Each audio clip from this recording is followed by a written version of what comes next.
a camera? You talk about technology.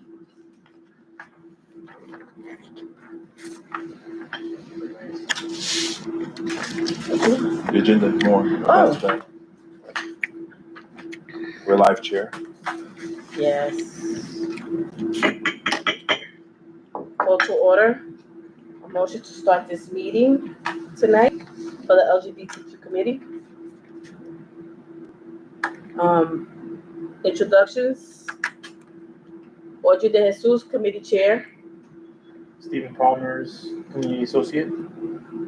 Connie Pacheco, recovery's arrest.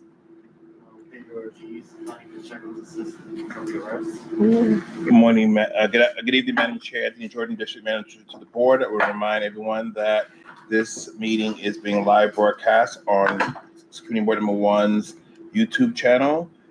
Please silence or vibrate all your electronic devices so that the cameras and mics can please pick up everyone's voice clearly and concisely. And thank you, Madam Chair. So I'm welcoming Connie Pacheco, which she's supposed to be doing a presentation for Recoveries R Us. Welcome, Connie. I appreciate that you came to give us a presentation. We just came back from the summer vacation, so everybody's trying to get into the swing of things. So I apologize for lack of membership at this moment. Right. We would like you to just give us a brief synopsis of the program, if you don't mind, being that you're already here. Sure. Can I use that since Yes, it's already you're there? So what do I do? We have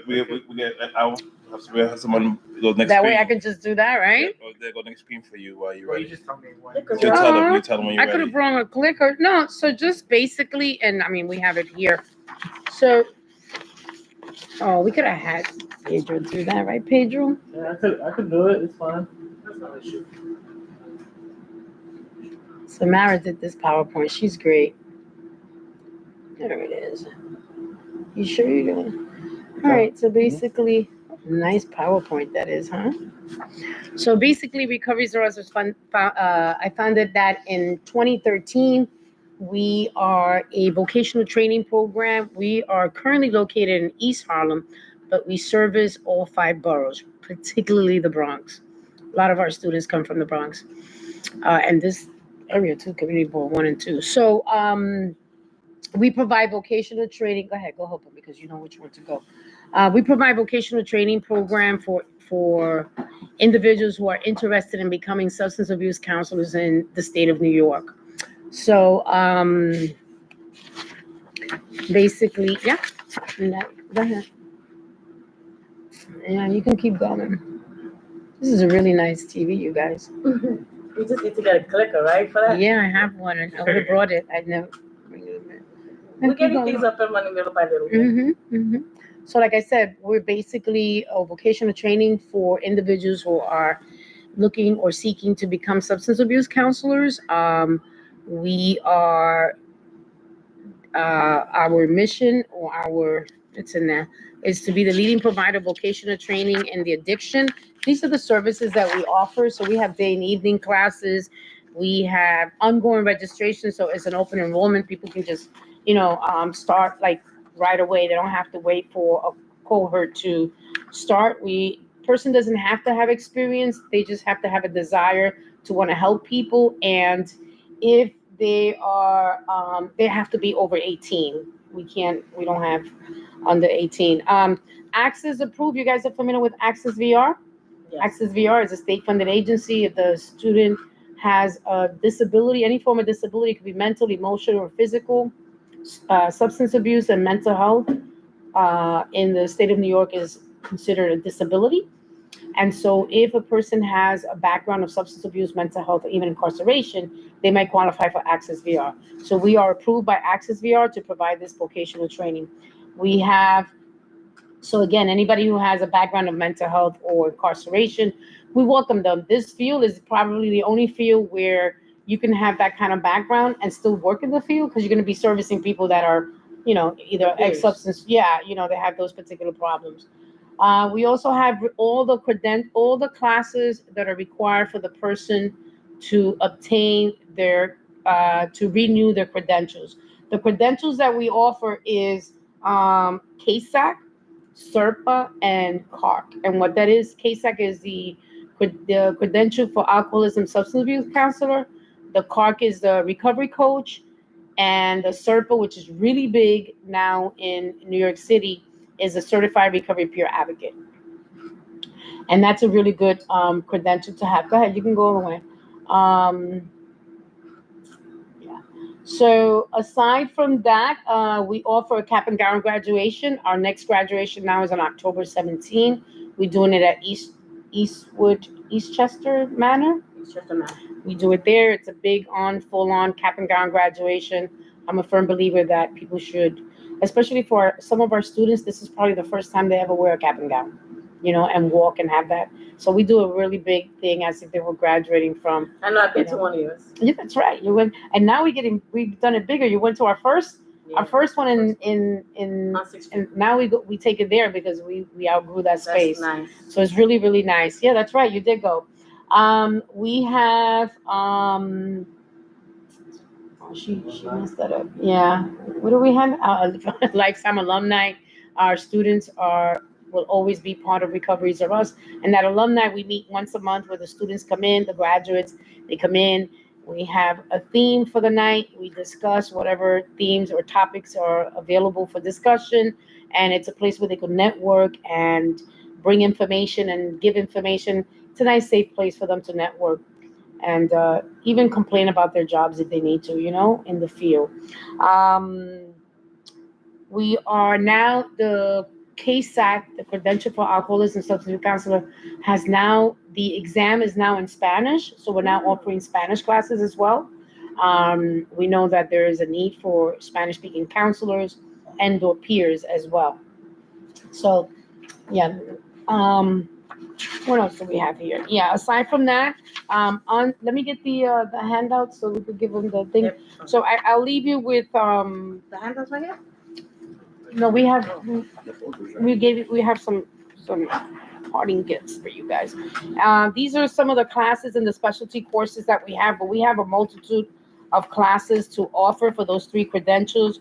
We guaranteed internships, and I know that we're not supposed to say that we guarantee employment, but I don't stop until my students are hired. I know. So if it takes me, whatever it takes me, and we don't stop until they're hired. But I've been around for a long time, so a lot of people know who we are, and I have a lot of connections in getting individuals employment. So thank you, Pedro. Here you guys go. Thank you. So aside from that, I mean, that's basically it, Pedro. I think, right? We have day and evening classes. We have we had when the pandemic, everybody went online, and we have the ability to do remote, but everybody likes to come to the school. So for now, eventually we do remote, but later go on full. And so that's basically it. We have all kinds of trainings and all kind of workshops. And again, the 3 big credentials is the CASAC. And so the CASAC, when individuals complete that, we send all the paperwork. We walk them through the whole process from beginning to end. They don't have anything to worry about. As soon as they complete, we send the paperwork up to Albany. We walk them through the process. They take the state exam. We prepare them for the state exam. We put them to work. We follow up on them. And then, they go out there and make a difference. Have you had any of them in your program work for the Board of Education? If they're seeking a CASAC, so they're wherever there's a CASAC. Now the peer advocate training, guys, so that if your constituents, this is something that's fairly new in the city. A peer advocate doesn't have to it's not as stringent as a CASAC. It's not a clinical title, but it's for individuals to work hand in hand with people who are struggling with addiction.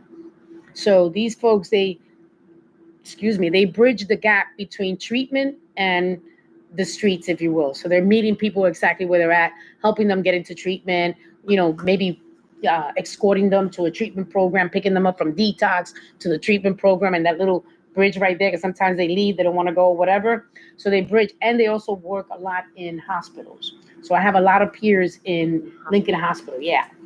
And it's a way to make a living for folks that, are in recovery, and might want to give back. This is a really good way to do it. How long is the classes? So the KSAC is 3 months in the daytime.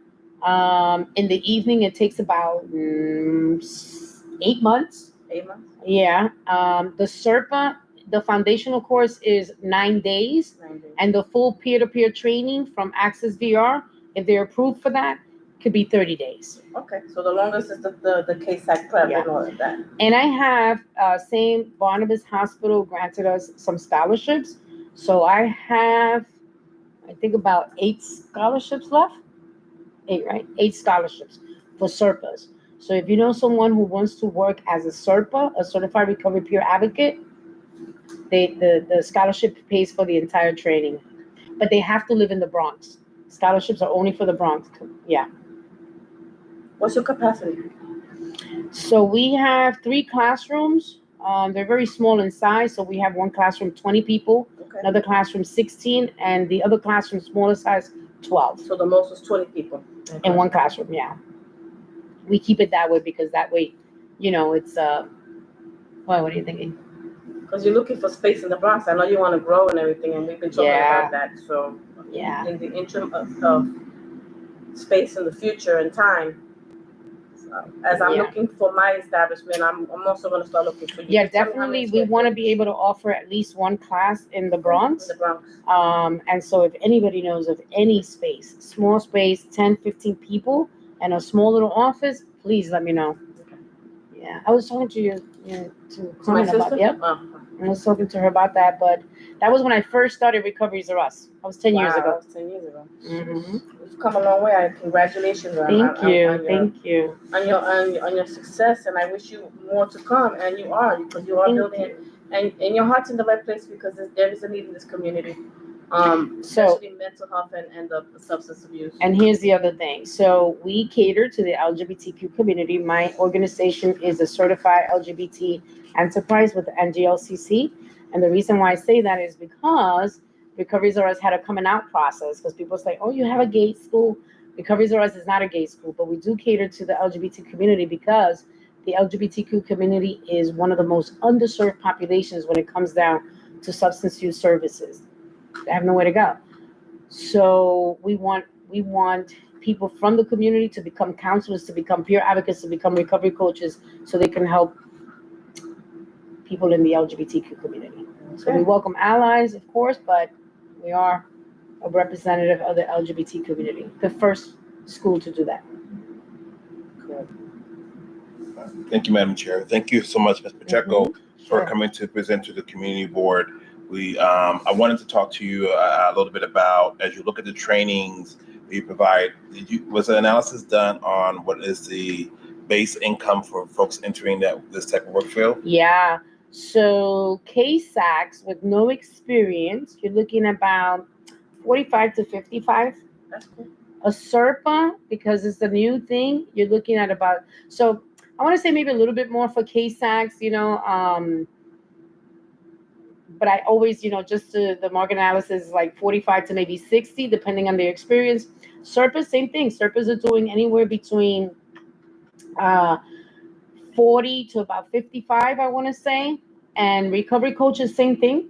But recovery coaches is a little bit different because recovery coaches often go to work in private organizations doing like sober companions. So they get paid a lot more because they go to private, Anything private? high end, yeah. But that is what people are doing these days.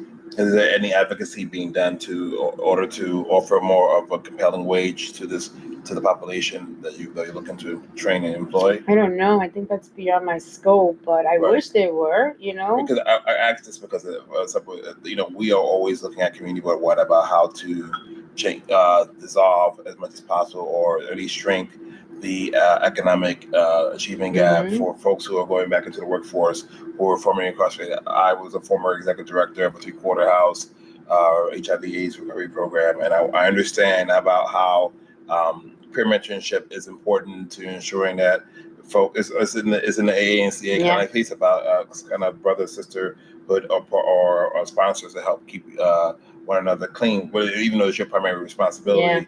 And I know how important it is that sometimes people who are in recovery go into working with other recovering addicts. And so I wanted to learn more about how do you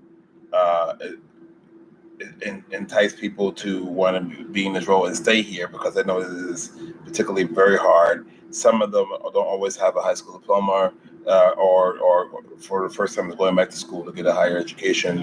And so, of course, maintain the reality of what it takes after you come out of a 3/4 house, a halfway house, or SRO, to get your own space. You know, the income that you described is extremely difficult to survive. So I was wondering how advocacy after education is something that we're using to encourage our partners. The large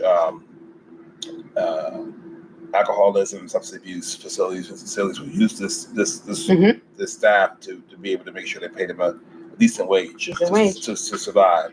And also, this also depends on how people successfully do well in shelters and other places. So I'm just advocating, look at more, and what excites us more, because we are the first community board to have an LGBTQIA committee about ensuring that equity is definitely something that we look at to make sure, like you said, the population of LGBTQIA individuals who have been forgotten for so long have the opportunity to have advocate on every avenue for them. So we appreciate you and congratulate you and your team on this work. And I want to ask more about that. What are some of the vision that, I mean, your organization has been around for a while, so we always are reinventing ourselves. And so what are some of the visions going forward the next couple of years for your agency? So Recoveries Are Us, the mission and the vision is for us to become the #1 school of addiction and recovery, and the #1 school community-based. So we're not an academia, we're not a university or anything like that, and don't want to be. We want to stay community-based so that we can offer the services to the community. So a person doesn't have to go, if you have a student loan, or if you have any kind of academia background and you can't go to college, because you don't want to go to college, you want to take this course and that's it. If you take this course at an academia or college, you have to do a whole, associates or bachelor's or whatever is it that they're offering. So we want to keep that. And the school is now in the process of being accredited. So it'll be the first, it'll be the first accredited community-based organization that offers vocational training. So I'm very proud of that. So that's what I'm looking to do, and of course expand. And I'm originally from the Bronx, right? I'm from Cypress Avenue. So I want to bring a little piece of this to the Bronx. I've been looking for space out here somehow, some way, to be able to offer that. The students that come from the Bronx, they could just come here somewhere, in the area. So that's the expansion that we want to do. I'm good in Manhattan where I'm at. Don't need to be in Brooklyn. There's only 3 other. So it's myself, right? You have OTI, Outreach Institute, and you have Exponents. Outreach is in Queens. Exponents is all the way down on Washington Street, all the way down there. And then we're up on this side, and of course want to come up to the Bronx. So that's the goal. Tell me about your workforce. How does it look? How many folks and oh my God, members of your workforce? There's practically nowhere that you can go that you're not gonna find one of my peers or one of my KSACs, and or someone that has come through my doors to take the training. And when we talk about this particular population, how I differentiate myself from other schools is that I call them my kids. Those are my kids. They come in. Pedro was a client, turned intern, turned staff, turned a pain in my butt. But he's been through the whole thing. And so we take them by the hand and we don't let them go, and understanding reoccurrences, understanding life stressors, understanding that this could probably be the first time they sit in a classroom. So it's intimidating. So I make sure that all our students feel safe and feel validated, that nobody feels like, oh, I feel like, this is a stupid thing for me to do, or stupid, how it is, the intimidation. So sometimes people say that I baby my kids, the students. The frustration. If some people think that because of the substance abuse history that they're doomed to continuation of failure, and that's not even a failure. It's just something that happens in life, a momentary setback. That's right, and we take that into consideration. I mean, everything is about recovery. At Recoveries Are Us, and their recovery comes first. So we pride ourselves on that and differentiate ourselves in that form and fashion. And then to couple that with, LGBT, oof, forget about it. Our students come in, they feel safe, especially from the LGBTQ community. They know they're safe, they feel safe, and they want to give back. They want to.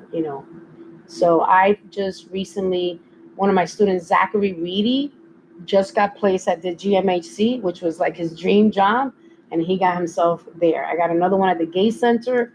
I mean, they're like all over the place. So we've been very successful at placing our students to the workforce, not just in Manhattan and the Bronx, but also Brooklyn, Queens. I want to reserve the rest of my questions to email. That's okay with you? Yeah, Glad to have an absolutely. opportunity to talk. Thank you, Madam Chair. Any other concerns, questions? So I'm gonna adjourn. Oh, we have some more things to go forward. Yeah, on the that's right, I agenda. forgot. Yeah, I'm Is it sorry. okay if I? My mistake. Is it To the okay? chair. Yeah. Okay. We will be done in 5 seconds. Okay. Or- Old business?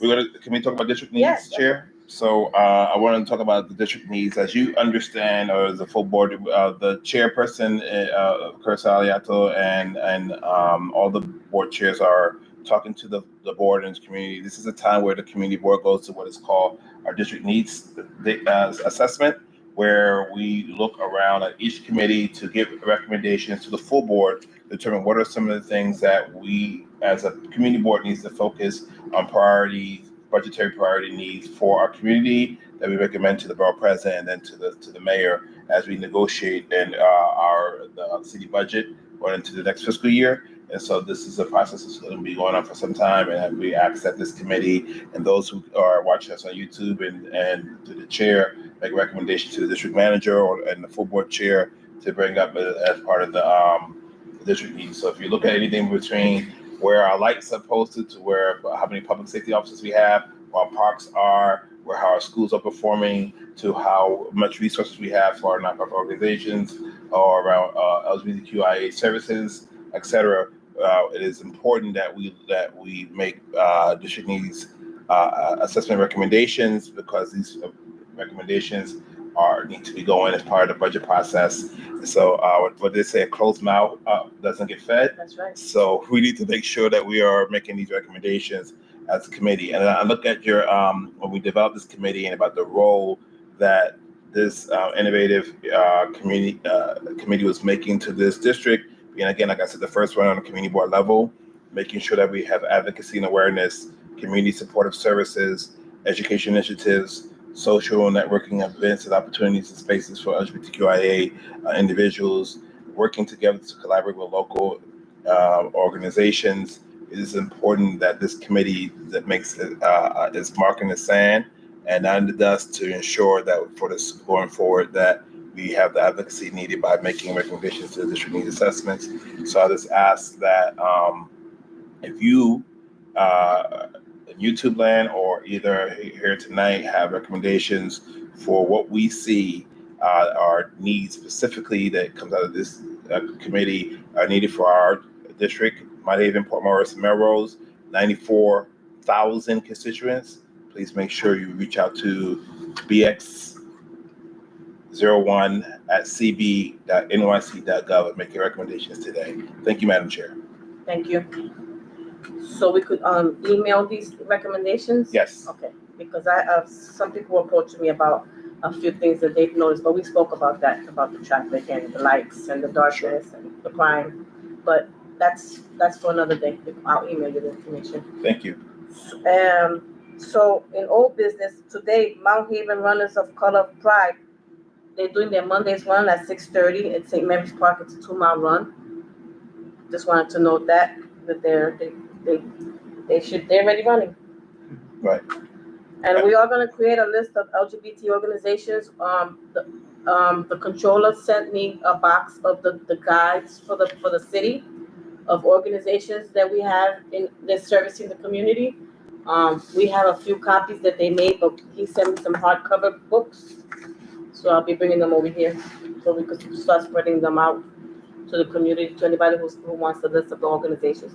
I'll give you one. You know, the comptroller's office has one too. Yeah, that's the one I just said. That's, oh, okay. Yeah, he said I've been begging them to send us one book, just one book, a book of the book, but they sent us copies of like this, copies of it. Oh, wow. So I didn't want to give that out to anybody. It didn't look professional. So he sent me some books. Oh, good. So I told that to our chairperson. We're trying to get our agency in that book. We'll make it happen. The liaison comes to our community board meetings at the last Thursday of the last one. What's it, Thursday this week? That's Thursday, the 26th The at 26th. Central. YWMCA. Oh, so Yes. we're gonna do it there? Yes, Chair. Okay. So that, based on that and the discussions, a motion to adjourn our meeting. Remember. I call the meeting adjourned.